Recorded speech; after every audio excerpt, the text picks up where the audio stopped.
വിശേഷം? എല്ലാവർക്കും സുഖമാണെന്ന് വിശ്വസിക്കുന്നു. ഞങ്ങളിവിടെ സുഖമായിരിക്കുന്നു.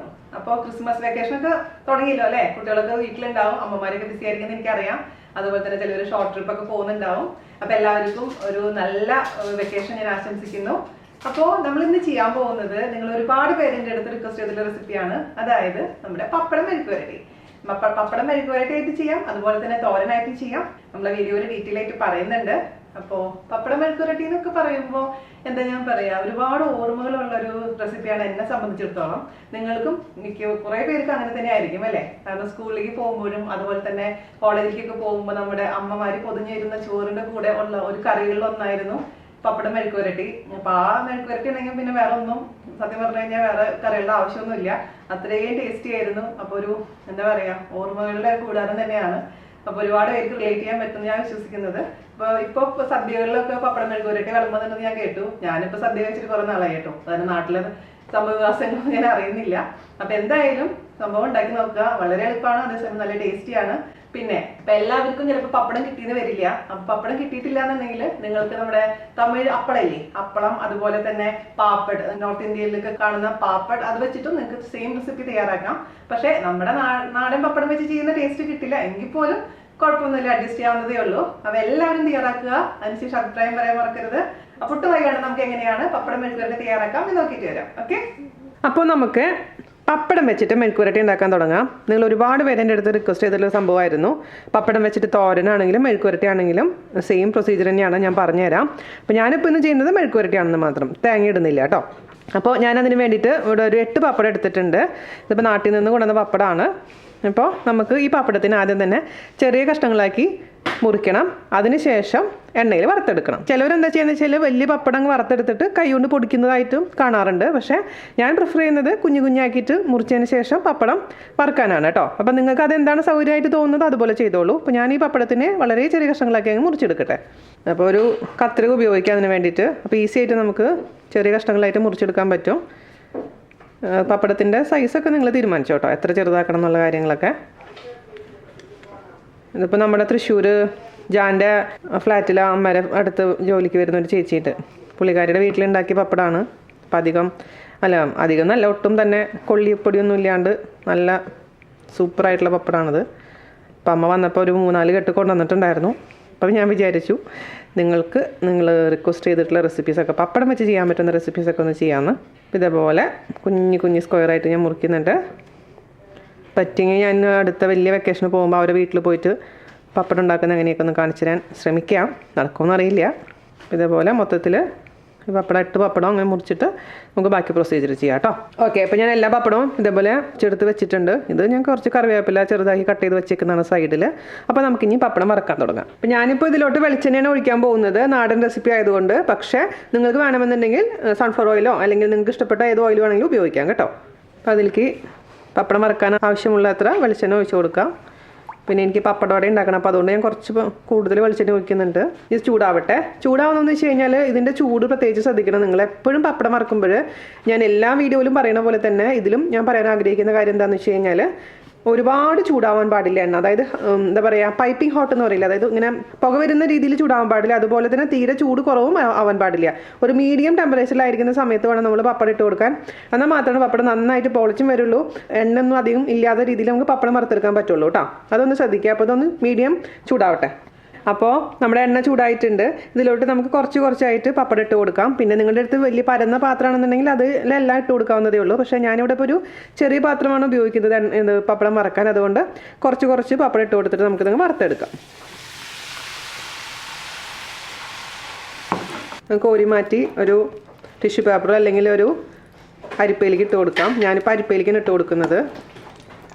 അപ്പോൾ ഇതുപോലെ നമുക്ക് എല്ലാ പപ്പടവും ഇതിൻ്റെ പീസസ് ഇട്ട് കൊടുക്കാം.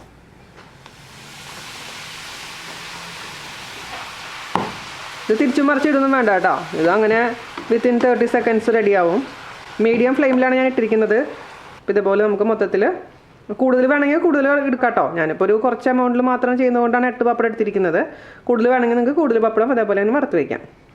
ഇപ്പോൾ കുട്ടികൾക്ക് ഇങ്ങനെ കൊടുക്കാനാണെങ്കിലും ഞാൻ നമ്മുടെ ചിക്കൻ ഫ്രൈയിൽ ഇതേപോലെ പപ്പടം വറുത്തിടാറില്ലേ, അതുപോലെ കുട്ടികൾക്ക് ഇഷ്ടം ഇതുപോലെ കുഞ്ഞാക്കി വറുക്കുന്നതാണ്. അപ്പോൾ ഞാനിവിടെ എക്സ്ട്രാ 2 പപ്പടം കൂടി എടുത്തിട്ടുണ്ട്. അപ്പോൾ മൊത്തത്തിൽ ഞാൻ 10 പപ്പടം എടുത്തിട്ടുണ്ട്. നമ്പറൊന്നും തയ്ക്കാന്ന് വെച്ചിട്ടാണ്. പിന്നെ നിങ്ങളുടെ അടുത്ത് ഇപ്പോൾ ചെറിയ പപ്പടമാണെങ്കിൽ 20 പപ്പടമൊക്കെ വേണ്ടി വരും കേട്ടോ ഈ അളവിന്.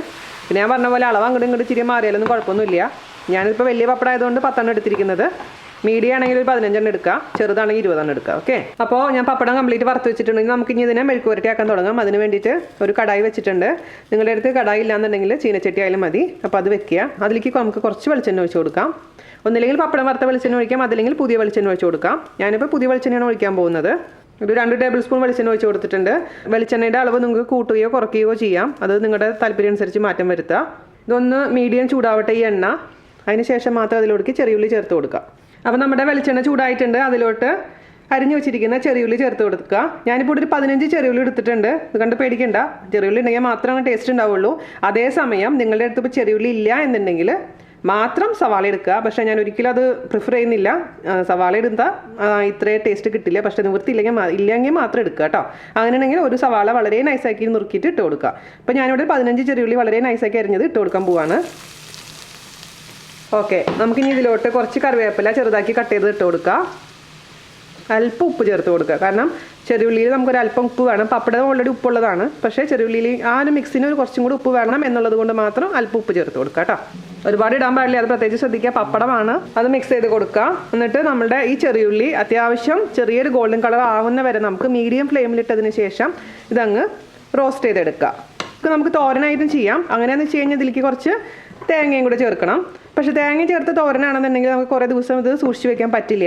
അതേസമയം ഇതിപ്പോൾ ചെറിയുള്ളിയും മുളകും അതേപോലെ തന്നെ കറിവേപ്പിലയും മാത്രമേ ഉള്ളൂ. അപ്പോൾ നമുക്ക് കുറച്ച് ദിവസം ഇത് സൂക്ഷിച്ച് വെക്കാൻ പറ്റും. അപ്പോൾ പ്രത്യേകിച്ചും ബാച്ചിലേഴ്സിനൊക്കെ ആണെന്നുണ്ടെങ്കിൽ അമ്മമാർക്ക് നാട്ടിൽ നിന്ന് വേണമെങ്കിൽ ഉണ്ടാക്കി കൊടുത്തു വിടാം. ഇപ്പോൾ കുറച്ച് ദിവസം കുപ്പിയിലാക്കി വെക്കുകയാണെങ്കിൽ നമുക്ക് ആവശ്യത്തിനനുസരിച്ച് കഴിക്കാം. ഇതൊന്ന് റോസ്റ്റ് ആവട്ടെ കേട്ടോ. ഓക്കെ, അപ്പോൾ നമ്മുടെ ചെറിയുള്ളി ചെറുതായിട്ട് ഗോൾഡൻ കളറായി വരുന്നുണ്ട്. ഇനി നമുക്കിതിലോട്ട് തീ കുറച്ചതിന് ശേഷം, അതായത് മീഡിയം ഫ്ലെയിമിലായിരുന്നു ഇരിക്കുന്നുണ്ടായിരുന്നു, ഇതിനെ നമുക്ക് ലോ ഫ്ലെയിമിലോട്ട് ആക്കിയതിന് ശേഷം ഇതിലോട്ട് ചതച്ച മുളക് ചേർത്ത് കൊടുക്കുക. ഞാനിപ്പോൾ ഇവിടെ 3 ടീസ്പൂൺ ചതച്ച മുളക് ചേർത്തിട്ടുണ്ട്. അപ്പോൾ നിങ്ങളുടെ കയ്യിലുള്ള മുളകിൻ്റെ എരിവ് അനുസരിച്ചും നിങ്ങൾക്ക് വേണ്ട എരിവ് അനുസരിച്ചും അതിൻ്റെ അളവിൽ മാറ്റം വരുത്തുക. അപ്പോൾ നിങ്ങളുടെ അടുത്ത് ചതച്ച മുളക് ഇല്ല എന്നുണ്ടെങ്കിൽ അതിന് പകരമായിട്ട് മുളക് പൊടി ഉപയോഗിച്ചാലും മതി. മുളക് പൊടിയൊക്കെ ആണെന്നുണ്ടെങ്കിൽ 2 ടീസ്പൂണൊക്കെ മതിയാകും. അപ്പോൾ മുളക് പൊടി ഇടുമ്പോൾ എപ്പോഴും ശ്രദ്ധിക്കണം, കാരണം കരിയാൻ പാടില്ല. എപ്പോഴും ചെറിയ തീയിലിട്ടതിന് ശേഷം മാത്രം അങ്ങ് റോസ്റ്റ് ചെയ്ത് കൊടുക്കുക. ഇപ്പോൾ ഈ ചതച്ച മുളകാണ് ഞാൻ പ്രിഫർ ചെയ്യുന്നത്. ഇത് ചതച്ച മുളക് നമ്മൾ കടയിൽ നിന്ന് വാങ്ങിച്ചിട്ട് ജസ്റ്റ് മിക്സിയിലൊന്ന് അടിച്ചെടുത്താൽ മതി. അപ്പോൾ നൈസായിട്ടുള്ള ചതച്ച മുളകായിട്ട് നമുക്ക് മാറ്റിയെടുക്കാൻ പറ്റും. ഞാനൊരു ദിവസം വീഡിയോ ചെയ്യാം കേട്ടോ, ഞാൻ വിചാരിക്കുന്നുണ്ട്. പക്ഷേ ഇതേവരെ നടന്നിട്ടില്ല.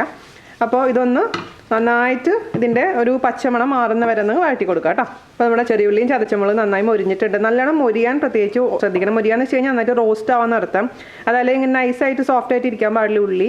അപ്പോൾ ഇത് പെട്ടെന്ന് കേടായി പോവും. നന്നായി മൊരിഞ്ഞ് വന്നാൽ മാത്രമാണ് കുറച്ച് ദിവസം നമുക്ക് എടുത്ത് വയ്ക്കാൻ പറ്റുള്ളൂ. അപ്പോൾ ഇത് റെഡി ആയിട്ടുണ്ട്. നമുക്ക് ഇതിലോട്ട് നമ്മൾ വറുത്ത് വെച്ചിരിക്കുന്ന പപ്പടം ഇതിലേക്ക് അങ്ങ് ചേർത്ത് കൊടുക്കാം. എന്നിട്ട് പൊടിഞ്ഞാലും കുഴപ്പമൊന്നുമില്ല, പപ്പടം അല്ലേ. പതുക്കെ മിക്സ് ചെയ്ത് കൊടുക്കുക. ഓഫ് ചെയ്യാം കേട്ടോ ഇനി, കാരണം ഇനിയിപ്പോൾ ഫ്രൈ ചെയ്യേണ്ട സംഭവം എല്ലാം റെഡിയാണ്. എല്ലാം മിക്സ് ചെയ്ത് ഇങ്ങനെ എടുത്താൽ മതി. എല്ലാ പപ്പടത്തിലേക്കും ഈ ഉള്ളിയും മുളകും ഒന്ന് കോട്ടായി എന്ന് ഉറപ്പ് വരുത്തുക. പതുക്കെ ചെയ്താൽ മതി. ഇപ്പോൾ ഞാൻ പറഞ്ഞ പോലെ പപ്പടം വലിയ പപ്പടമായിട്ട് അങ്ങ് വറുത്തിട്ട് പൊടിച്ചെടുക്കുന്നത് ചിലർ ചെയ്യാറുണ്ട്. പക്ഷേ അത് കാണാനൊരു സുഖം ഉണ്ടാവില്ല. ഇതാണെങ്കിൽ ഭംഗിയിൽ കിടക്കും. അപ്പോൾ നമ്മുടെ പപ്പടം തോരൻ റെഡി ആയിട്ടുണ്ട്. ഇത്രയുള്ള പരിപാടി, ഈസി പീസി ആണ്, പക്ഷേ നല്ല ടേസ്റ്റിയാണ്. അപ്പോൾ ജസ്റ്റ് ഒന്ന് കഴിച്ച് നോക്കിയാലോ. ഞാൻ പറഞ്ഞ പോലെ ഇതുപോലെ എല്ലാ പപ്പടത്തിലും ഉള്ളി മുളകും നന്നായിട്ട് അങ്ങ് പരണ്ടിട്ടുണ്ടാവണം, അപ്പോഴാണ് ടേസ്റ്റ് ഉണ്ടാവുക. ഞാൻ കുറച്ച് പപ്പടം കഴിക്കട്ടെ. ഇതിപ്പോൾ ഇത് മാത്രം മതി ചോറ് തിന്നാൻ. കഴിക്കട്ടെ കേട്ടോ. നിങ്ങൾക്ക് ഊഹിക്കാവുന്നേ ഉള്ളൂ ഇതിൻ്റെ ടേസ്റ്റ്, പ്രത്യേകിച്ച് ഞാൻ പറയേണ്ട ആവശ്യമൊന്നുമില്ല. അപ്പോൾ അടിപൊളിയായിട്ടുള്ള പപ്പടത്തോരൻ എല്ലാവരും ട്രൈ ചെയ്ത് തോരനല്ലേ, ഞാൻ തോരൻ പറഞ്ഞുകൊണ്ടിരിക്കുന്നത് പപ്പടം മെഴുക്കുവരട്ടി. തോരനാണെന്ന് വെച്ചിട്ടുണ്ടെങ്കിൽ നമ്മൾ ആ ചെറിയുള്ളിയും അതേപോലെ തന്നെ വറ്റൽമുളക് ഇട്ടിട്ട് നന്നായിട്ട് അങ്ങ് റോസ്റ്റ് ചെയ്തെടുത്തില്ലേ, ആ സമയത്ത് അതിലോട്ട് കുറച്ച് തേങ്ങയും കൂടി ഇട്ടിട്ട് അതൊന്ന് റോസ്റ്റ് ചെയ്തെടുക്കണം. ആ തേങ്ങയുടെയൊക്കെ പച്ചമുളകൊക്കെ ഒന്ന് മാറി ചെറിയൊരു ഗോൾഡൻ കളർ ആവുന്ന സമയത്ത് പപ്പടം ചേർത്ത് കൊടുത്താൽ മതി. അത് തോരൻ്റെ കാര്യം ഞാൻ പറഞ്ഞല്ല, കൂടുതൽ ദിവസം നമുക്ക് വെക്കാൻ പറ്റില്ല. അത് അപ്പം ഉണ്ടാക്കി കഴിക്കാനേ പറ്റുള്ളൂ. ഇതെന്ന് വെച്ച് കഴിഞ്ഞാൽ കുറച്ച് ദിവസം ഇരിക്കുന്ന കാരണം മാത്രമാണ് ഞാൻ അതിൽ തേങ്ങ ഇടാതിരുന്നത് കേട്ടോ. അപ്പോൾ എല്ലാവരും ട്രൈ ചെയ്തിട്ട് ഫീഡ്ബാക്ക് പറയാൻ മറക്കരുത്. അപ്പോൾ അടുത്ത അടിപൊളിയായിട്ടുള്ള റെസിപ്പി ആയിട്ട് വരുന്നവരെ നന്ദി, നമസ്കാരം. Thank you. ഇതെന്താ ചെയ്തുകൊണ്ടിരിക്കുന്നത്? ഫോം ഫില്ല് ചെയ്തുകൊണ്ടിരിക്കുന്നു. പാസ്പോർട്ടും പേപ്പറും. പാസ്പോർട്ട്, പേപ്പർ, ഹോട്ടൽ ബുക്കിംഗ്, 6 മാസത്തെ ബാങ്ക് സ്റ്റേറ്റ്മെന്റ്, ഇങ്ങനെ വല്ലയിടത്തും പോകണമെങ്കിൽ ഒരു അഭ്യാസം നോക്കി. ടിക്കറ്റ്, എംപ്ലോയ്മെന്റ് ഇതിന്റെ ലെറ്റർ, അത് ബാങ്കിനെ കൊണ്ട് സീൽ ചെയ്യിക്കണം. ലീവ് അല്ലേ സാറില്ല. അത് പ്ലാൻ ചെയ്ത് ലീവിന്റെ സമയത്ത് ഇതൊക്കെ ഫില്ല് ചെയ്ത് ലീവിന്റെ സമയത്ത് പിള്ളേർക്ക് ലീവുള്ള സമയത്ത് സ്കൂൾ മുടങ്ങാതെ ഇന്റർവ്യൂ ബുക്ക് ചെയ്ത്. അവര് ചോദിക്കും ഇപ്പൊ നിങ്ങൾ എവിടെ പോകാനാണ് പരിപാടി എന്ന് ചോദിക്കാനുള്ള ചാൻസ് ഉണ്ട്. ഇപ്പൊ തന്നെ പറഞ്ഞു എവിടെ പോയാ പരിപാടി? പോർച്ചുഗൽ.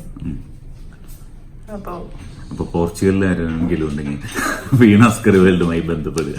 ഞങ്ങളവിടെ വരുന്നതായിരിക്കും ലിസ്ബണിൽ. നിങ്ങളെ വീട്ടിൽ ഡിന്നർ ഞങ്ങൾക്ക് അറേഞ്ച് ചെയ്താൽ ഞങ്ങൾ വന്ന് കഴിക്കുന്നതായിരിക്കും. ഡിന്നർ ഉണ്ടാക്കിക്കുന്നു വേണ്ട അല്ല, ഉണ്ടാക്കുകയാണെങ്കിൽ വന്ന് കഴിക്കുന്നതായിരിക്കും. അതിന് വിരോധമില്ല. ലിസ്ബണിൽ 15-ാം തീയതി മാർച്ച് മുതൽ 21-ാം തീയതി മാർച്ച് വരെ വരാൻ വേണ്ടിയുള്ള പങ്കപ്പാടിലാണ് ഈ അഭ്യാസങ്ങളും പ്രൊജക്ടുകളും ഒക്കെ നടന്നുകൊണ്ടിരിക്കുന്നത്. പിന്നെ ബാക്കി അപ്പോൾ അതെ നടക്കല്ല, ഒന്നും നമ്മൾ വിചാരിക്കുന്ന പോലെ അല്ലേ കാര്യങ്ങൾ നടക്കുക. ചിലപ്പോ പോർച്ചുഗലിൽ പോകാന്ന് വെച്ചിട്ട് വേറെ സ്ഥലത്ത് മറ്റോടത്ത് ബുക്ക് ചെയ്തിട്ടുള്ളതാണ്. ഈശ്വര, ബാങ്കോക്ക് ഒരു രാശിയായിരുന്നു. വീണ ആദ്യമായിട്ട് പോവാൻ തയ്യാറെടുത്ത സമയത്ത് ബാങ്കോക്ക് ഗ്രാനൈഡ് കൂട്ടി, പിന്നെ പ്രഗ്നന്റ് ആയി. ആഹാ, 2 കാര്യങ്ങൾ. അപ്പൊ ഒരു 4 വർഷത്തേക്ക് മാറി കിട്ടി. പിന്നെ ഇന്തോനേഷ്യ, ബാലിയില് 2 തവണ ബുക്ക് ചെയ്തിട്ട് അവിടെ 2 തവണ അഗ്നിപർവ്വതം പൊട്ടി. ചിലതൊക്കെ നമുക്ക് രാശിയുണ്ട്. ബാങ്കോക്ക് എന്നിട്ട് പോയല്ലോ കുറെ വർഷങ്ങൾക്ക് ശേഷം.